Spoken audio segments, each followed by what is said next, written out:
بسم اللہ الرحمن الرحیم، السلام علیکم۔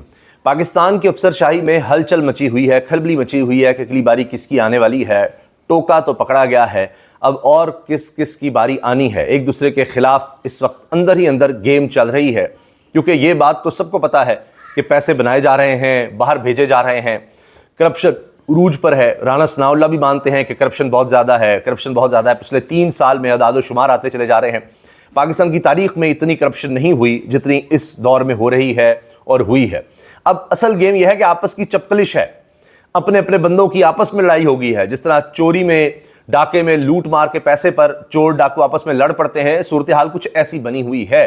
خواجہ آصف صاحب کا تو نام آیا ہے، وہاں پر افسر کا نام آیا ہے، مگر ابھی اور بہت سے پردہ نشین ہیں جن کی اب بات ہو رہی ہے کہ کون افسران سے پیسے لے کر یا ان کو راستہ دکھاتا ہے کہ اچھا یہ نوجوان بالکل افسر، اور یہ باہر تک پیسے کس طرح لے جا رہے ہیں، باہر کس طرح سے پیسے بنا رہے ہیں، اتنی دولت ان کے پاس کس طرح سے آ رہی ہے۔ اب اس پر صافی لگے ہوئے ہیں، انکشافات ہو رہے ہیں۔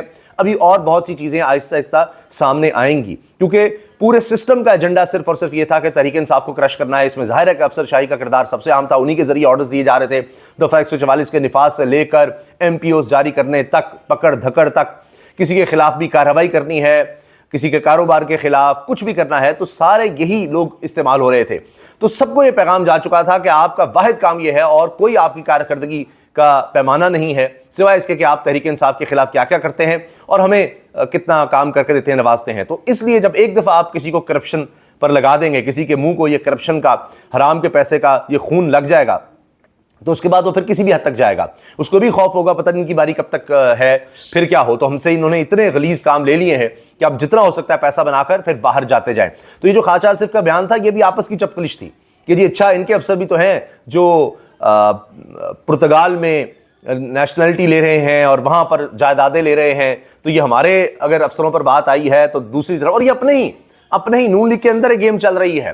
جو ہماری بات ہوئی ہے ذرائع سے، سیالکوٹ کی اہم شخصیت سے، میں وہ کوٹ کر رہا ہوں کہ میاں نواز شریف کے قریبی ایک شخصیت، اب ان کا ایک الگ گروپ تھا اور وہ لندن میں بھی میاں نواز شریف کے ساتھ نظر آتے ہیں، تصاویر بھی ان کے ساتھ ہیں، انہوں نے شکایت کی، اب وزارہ مریم صاحبہ کے قریب تھے، تو یہ معاملہ وہاں بھی ہوا ہے، کئی سطح پر اب یہ ٹسل چلی ہے کہ جی یہ افسر جو ہے یہ کسی اور گروپ کا، وہ خواجہ آصف کے قریب تھا۔ پھر اور بھی کئی گروپس ہیں سیالکوٹ کے اندر ہی، جس طرح میں نے عرض کیا نا کہ جب لڑائی ہو رہی ہوتی ہے یا لوٹ مار پر لڑائی ہوتی ہے تو یہی ہوتا ہے، تو چور آپس میں لڑ پڑتے ہیں۔ تو انہوں نے کہا جی آپ کا جو گروپ ہے وہ دیکھیں، وہ تو پرتگال کی لے رہا ہے نیشنلٹی اور اتنا پیسہ، اس لیے انہوں نے کہا جی آدھے سے زیادہ بیوروکریسی ہے کہ ہمارے بیوروکریٹ کو پکڑو گے تو پھر ہم تمہارے بیوروکریٹ پر بھی آئیں گے۔ تو اس میں اسٹیبلشمنٹ کا بھی دیکھنا ہے کیا ہوتا ہے، لیکن اس میں فی الحال نظر آ رہا ہے کہ خواجہ آصف صاحب کی ہار ہوئی ہے۔ ہاں استعفے کی جہاں تک ان کی بات ہے یہ الگ بات ہے، ابھی تک استعفے تک تو بات نہیں گئی، یا خواجہ آصف کو فی الحال بچا لیا گیا ہے، لیکن ان کا بندہ رگڑا گیا ہے جس کو بچانا چاہ رہے تھے، اس کی کوئی بچت نظر نہیں آ رہی، کیونکہ اس سے تو اب ریکوریاں شروع ہو گئی ہیں۔ اب ہو سکتا ہے کہ یہ دوسرے لوگوں کی مخبری شروع کر دیں، ان تک بات جائے گی یا نہیں جائے گی یہ دیکھنا ہوگا، کوئی کتنا سرو کر چکا ہے اس کو پھر بچا لیا جائے گا، یہ ایک الگ کہانی ہے۔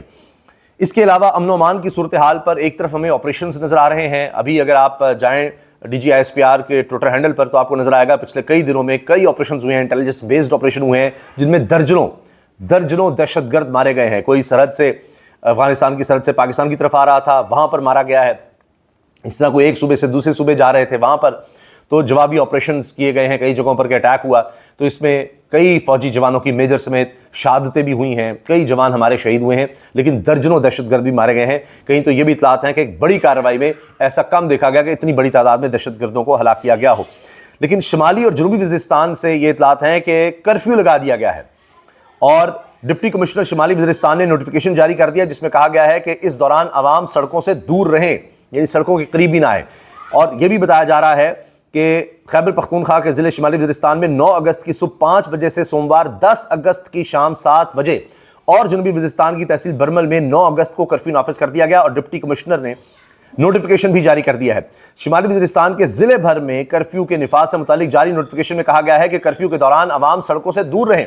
کرفیو کے حوالے سے کہا گیا ہے کہ اس دوران سیکورٹی فورسز کی نقل و حمل رہے گی، اور کرفیو کا مقصد فورسز کی نقل و حمل کے دوران شرپسندوں کی کسی بھی کارروائی میں شہریوں کی جانوں اور سیکورٹی فورسز کو محفوظ بنانا ہے۔ مزید بتایا گیا کہ اس دوران صرف ناگزیر صورت میں متعلقہ ضلعی یا سیکورٹی فورسز حکام کی اجازت سے اصل شناختی دستاویزات پیش کر کے ہی نقل و حرکت کی اجازت دی جائے گی۔ اب جس طرح ہم دیکھ رہے ہیں کہ ایک طرف یہ کرفیو ہے، دوسری طرف بلوچستان میں بھی انٹرنیٹ اور موبائل سروس وہ بھی بند کی جا رہی ہے اور اس سے بھی لوگوں کو مشکلات ہے. لیکن حالات اس طرح کے ہو گئے ہیں کہ کہیں کرفیو لگانا پڑتا ہے نقل و حرکت کے لیے ورنہ اٹیک ہو جاتا ہے. اب ہم نے دیکھا ہے کہ کوڈ کاپٹر, یہ چھوٹے ڈرون جس کو آپ عام زبان میں کہہ لیں, ان کا استعمال کیا جاتا ہے بم, چھوٹے دستی بم گرانے کے لیے. تو یہ بڑی ہی خوفناک صورتحال ہے, بڑی خطرناک صورتحال ہے جس کی وجہ سے یہ سب کرنا پڑ رہا ہے. اب ایک دفعہ پھر ہم بات کرتے ہیں اس وقت کی سیاسی صورتحال کی کہ ہوا کیا ہے, اور اس پر اب جنگ جیو گروپ بھی میدان میں آ چکا ہے. تو جنگ جیو گروپ کی اگر بات کریں تو انہوں نے تو جناب خبر ہی شائع کر دی ہے کہ مریم نواز کا اصلاحاتی ایجنڈا نون لیگ میں اندرونی سطح پر مبینہ کشیدگی کا سبب بننے لگا. اب یہ انصار عباسی صاحب کی خبر ہے, جیو نیوز پر لگی ہوئی ہے کہ جی آپس کی ٹسل ہے, مریم صاحبہ کہتی ہیں فلاں گروپ کی نہیں سنی, فلاں گروپ کی نہیں سنی, وہ اپنی کر رہی ہیں. اور بظاہر اس کو اب نام دیا جا رہا ہے جی میرٹ کا, اور میرٹ میں نے آپ کو بتا دیا ہے تحریک انصاف کے خلاف ہونا ہے. اب جو اپنا مریم نواز صاحبہ کا گروپ ہوگا جن کو وہ پسند کریں گی, جو افسر ان کی گڈ بکس میں ہوگا, اس کی الگ بات ہے, وہ جو مرضی کرتا رہے. وہاں آپ دیکھ رہے ہیں ہاؤسنگ سوسائٹیاں بھی بن رہی ہیں, بڑا کچھ ہو رہا ہے. تو ابھی دور ہے نا, اب آپ آئندہ دیکھیے گا کیا ہوتا ہے. جب تک یہ دور ہے تب تک اور بات ہے, اس کے بعد کیا کیا پتہ لگے گا. یہاں جس طرح یہ کرتے ہیں بات کری فورن انویسٹمنٹ آنی چاہیے پاکستان میں, شریف خاندان اپنی کون سی انویسٹمنٹ پاکستان لے کر آیا ہے؟ کوئی نواز شریف صاحب کے بچے یہاں پر لے کر آئے ہوں. مریم صاحبہ کی تو بات ہی اور ہے, وہ تو لندن تو کیا پاکستان میں کوئی جائیداد نہیں تھی, وہ تو اب وزیر اعلیٰ بننا تھا, تو اس چکر میں اب کئی اور چیزیں کرنی پڑ گئی ہیں. باقی جی یہ جی مریم صاحبہ کا جملہ کہ جی میں سمجھوتا نہیں کروں گی, استعفیٰ دینے کے لیے تیار ہوں, اب یہ جملے ہیں. بہرحال اب کہا یہ جا رہا ہے کہ مریم صاحبہ کسی کی سفارش نہیں مان رہی. وہ کیا نواز شریف کی سفارش بھی نہیں مان رہی, کیا شہباز شریف کی سفارش نہیں مان رہی, کس کی سفارش نہیں مان رہی اور کس بنیاد پر فیصلے کر رہی ہیں؟ اطلاعات یہ بھی ہیں کہ کچھ ایک طرح سے اب نواز شریف صاحب بھی کہتے ہیں کہ کچھ بھرم ہی رکھا جائے, تو وہ نظریاتی ہونے کی دوبارہ کوشش کر رہے ہیں یا دکھانا چاہ رہے ہیں, اس لیے وہ ملاقاتیں کر رہے ہیں. ابھی پتہ لگے گا مریم صاحبہ کچھ اپنے افسر اگر ادھر سے ادھر کرنے کی کوشش کرتی ہیں, اور اگر وہ اسٹیبلشمنٹ کی گڈ بکس میں نہیں ہیں اور وہ افسر وہ لگانے کی کوشش کرتی ہیں, پھر پتہ لگے گا اصل لڑائی کہاں تک جا رہی ہے. باقی جی سلیم بخاری صاحب سینئر صحافی, وہ کہتے ہیں خواجہ آصف کو لے کر موجودہ حکومت اور اسٹیبلشمنٹ کے درمیان ایک تلخی ہے.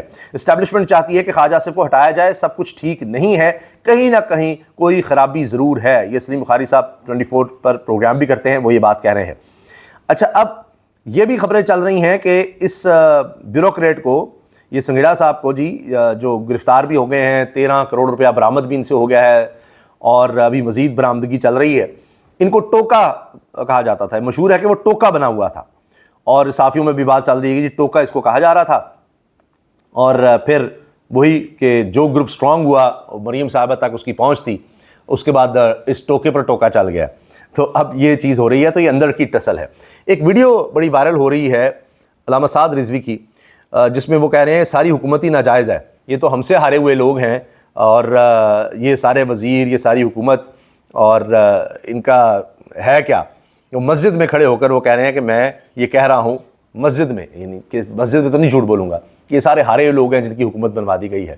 اور اس کے بعد وہ مسجد میں نعرے لگ رہے ہیں, جوش و خروش نظر آ رہا ہے. یعنی جو بھی اس حکومت کے خلاف بات کرے گا کسی بھی سطح پر, چاہے وہ تحریک انصاف کو اس پہ اعتراض ہو, جو بھی ہو, لیکن جب بھی وہ اس طرح کی بات حکومت کے خلاف کرتا ہے تو آپ دیکھیں کہ وہ چیز وائرل ہونے لگ جاتی ہے, وہ لوگوں میں پذیرائی اس کو ملنے لگ جاتی ہے. چاہے کوئی شخص کہہ رہا ہو کہ نہ اب ہم رکشہ چلا سکتے ہیں, نہ ہم ریڑھی لگا سکتے ہیں, یعنی جو بھی یہاں پر صفائی ستھرائی کی مہم چلنی ہے, یا آپ دیکھیں کوئی بھی کام گورننس کے لیے ہونا ہے, وہ غریب کی ریڑھی نظر آتی ہے یہاں پر.